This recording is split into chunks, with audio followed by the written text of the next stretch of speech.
Esselamu aleyna ve ala ibadillahi's salihin. Hudaya sen salamın bana ve tamam salih ummatıma olsun deyip şolada bizi yaptan çıkarmadı Peygamberzan. Nezir ol ya inni sen bir dene eklin yanına elinde, bir film eline düşönne, bir haramlar mefsar eline düşönne, bir haram tesbir eline düşönne Peygamberzan'ı yaptan çıkaryan.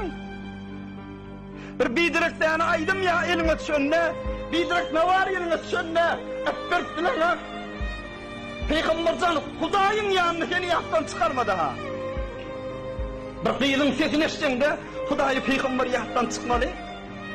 Bir haram rağbetiler, bir ziyanın peygamberin adı büyütkümeli. Nedir namazı mescid-i yanından kalmalı. Bir ziyanın peygamber bilen adam dininden ve imandan çıkmalı. Sen nedir yaptığında Hudayı Peygamber.